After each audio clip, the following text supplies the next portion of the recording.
Comme mon père est né, on l'a appelé Gaetano, à mémoire d'un frère mort-né, qui lui aussi s'appelait Gaetano. Dans ma famille, on n'aimait pas trop appeler quelqu'un avec le prénom d'un mort. Alors tout le long de sa vie, mon père a été appelé Nino, et pas Gaetano comme le mort. Mon père se jette sur l'oignon, et ce fut sa chance, car juste à ce moment-là, quelqu'un lui tire dessus. Mon grand-père pousse un hurlement. Mon père se relève l'oignon à la main. « Qu'est-ce que t'as crié comme ça? Mais t'as pas entendu les coups de mitraillette ?» Mon père regarde autour de lui et il voit un bras sec, maigre, qui sortait d'une grille toute rouillée. Bien évidemment, à côté du bras, et il y avait tout le reste de la personne. En tout cas, au moins la bouche, qu'il n'arrêtait pas de dire « Hey, le môme, ronde-moi mon oignon, sinon je te tire encore dessus, et cette fois je ne te rate pas. » Mon père n'a pas rendu l'oignon à cet homme. Il est resté près de ce bras sec, maigre, et il a commencé à raconter comme seulement les enfants peuvent se mettre à raconter dans des moments pareils. Pour lui faire comprendre qu'à Rome, tout allait changer. La grande histoire allait traverser les rues de Rome. Les Américains étaient aux portes, les Américains allaient rentrer dans Rome, les Américains allaient nous apporter des oignons grosses comme des pastèques.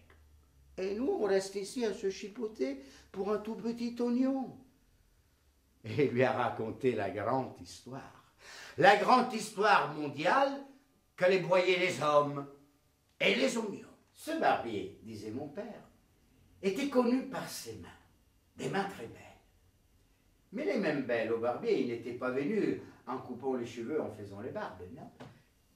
Le sang de bête morte adoucit la peau, c'est pour ça que le barbier avait les mains belles. Puis la guerre éclata, le barbier a été appelé. Alors, je ne vais pas vous raconter toute la guerre du barbier, c'est une longue histoire. Je vous raconterai seulement un fait. Au printemps 1943, le barbier, avec les mains belles, était dans un de ces coins perdus du sud de l'Italie. Ils ne savaient même plus avec qui ils étaient alliés. Ils étaient 30 ou 40 soldats en débandade. Avec les Allemands ou avec les Américains. Mais avec les camarades allemands, disait quelqu'un. Non, avec les Américains qui ont débarqué en Sicile. Quelqu'un soutenait même que les Allemands et les Américains, ils s'étaient alliés. Oui, contre le danger russe, les communistes, les soviétiques, et que le pape avait mis tout le monde d'accord. Bon. Ces 30 ou 40 soldats en débandade s'étaient postés dans un petit village qui est sur un toit, qui est sur le clocher de l'église, qui est derrière une porte, pour contrôler les carrefours, les routes, les chemins et les places. Il se fait arrêter par un homme et une femme avec un petit enfant dans les bras qui leur disent « Où allez-vous avec cette charrette ?»« Où je vais. Les barbiers, je vais les enterrer, je les amène au fleuve. Ce chien était au milieu de la route, si je le laisse là, il nous apportera quelques maladies. Ce vieux, il a fait 4 guerres, il mérite d'être enterré. Et cet homme, il est mort jeune, sans laisser un enfant à sa femme. » C'est bien, dirent l'homme et la femme, mais ce chien, c'est un animal, ce vieux, c'est un vieux. Et cet homme, même s'il est mort jeune, il s'est marié, il a vécu sa vie. Mais quelle vie a eu notre enfant? Il est mort qu'il ne savait même pas parler. C'est vous l'homme qui enterre les morts? Venez aussi chez moi, là-bas. Au bout du chemin, il y a un immeuble. Mon père est mort, mon frère, mon cousin, mon fils. Ainsi, le barbier traverse tout le village. Car maintenant, le bruit s'est répandu qu'un soldat passe avec une charrette pour emporter les morts.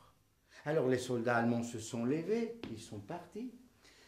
Le barbier avec les mains belles, il s'est levé aussi. Il a enterré tous les morts, même les soldats américains. Puis il s'est mis à marcher,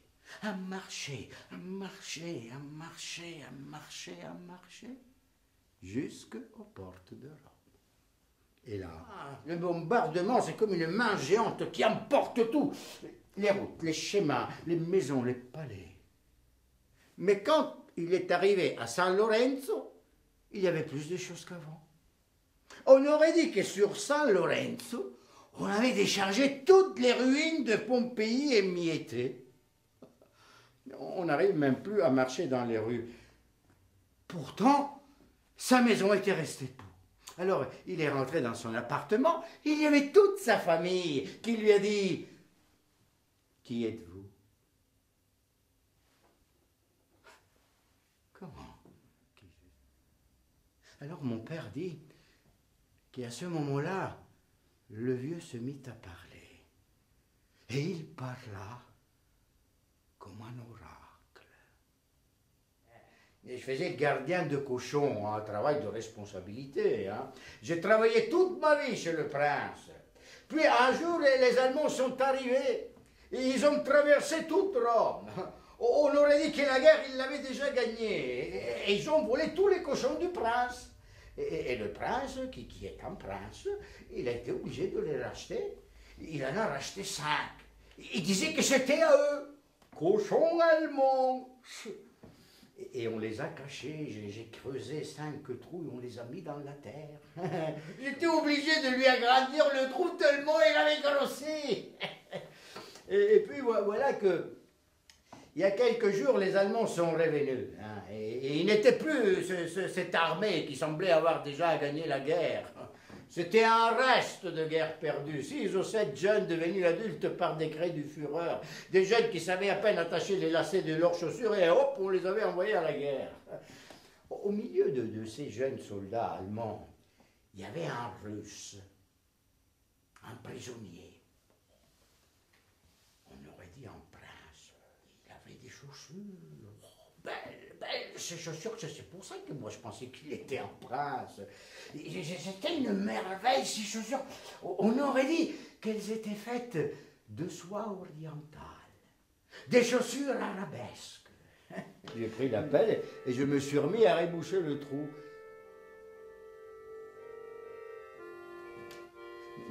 Mais dans le trou, il y avait le Russe. C'est-à-dire qu'on lui avait tiré dessus.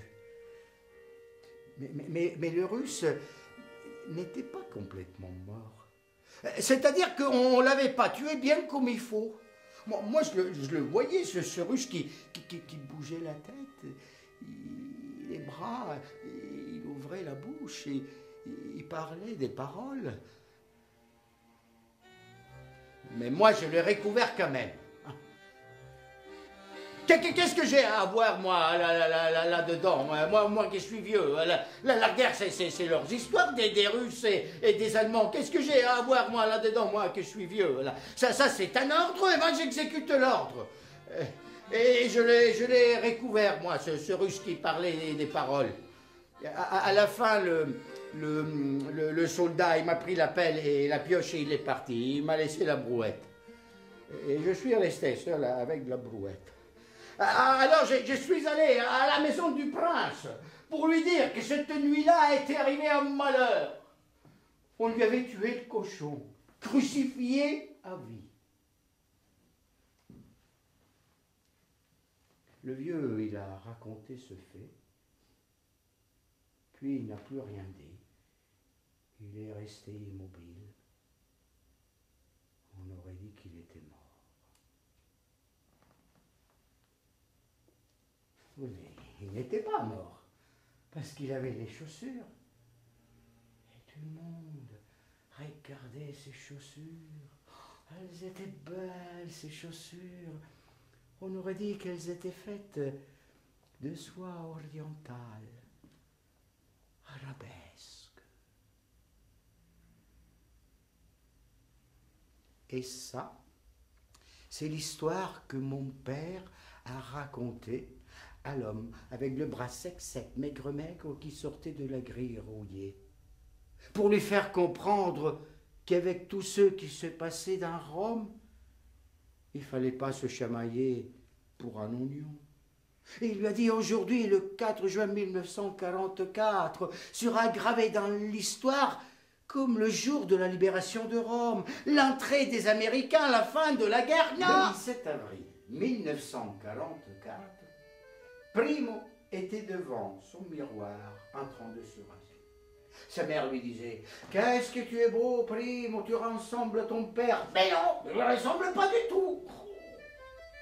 Oui, le nez, D'accord, le nez. Oui, c'est vrai, lui disait sa mère, tu as le nez de ton père, qui est mort à la guerre, tu as le nez d'un héros. Et Primo regardait ce nez au milieu de la figure comme une médaille d'or au courage militaire. Et la mère regardait Primo qui regardait le nez, et Primo regardait son nez que la mère regardait. Enfin, et personne regardait par la fenêtre où il y avait plein d'Allemands. C'est comme ça qu'à 5 heures du matin, ils sont rentrés dans la maison et ils ont emporté Primo. C'était la rafle du Quadraro, le 17 avril 1944. Ils ont chargé Primo sur des trains avec des autres déportés. Ils étaient presque 1000. Et ces trains, ils sont partis en direction du nord de l'Italie, dans l'usine Siemens de Durenstadt. Alors un jour, pendant qu'il travaillait à l'usine, Primo voit que Jubileo met de la mie de pain dans un tiroir. Et Jubileo, qu'est-ce que tu fais? Tu stockes de la mie de pain? Non, je donne à manger à ma mouche. Tu donnes à manger à ta mouche? Oui, oui, parce que moi j'ai toujours eu un animal, un chien, un chat, un perroquet, un poisson rouge. Hein. Mais maintenant, même si j'avais un perroquet, je le mangerais, tellement j'ai faim. Hein. Alors maintenant, j'ai vu une mouche. Tu as vu une mouche? Mais montre-la moi. Non, je ne veux pas te la montrer. En plus, aujourd'hui, elle ne va pas bien du tout. Elle est constipée. Non, non, je ne te la montre pas. Et trac, il ferme le tiroir. Toi, il a dit la mouche, toi, tu vas vivre au moins encore 100 ans. C'est ton ami Jubileo, que demain soir sera déjà mort.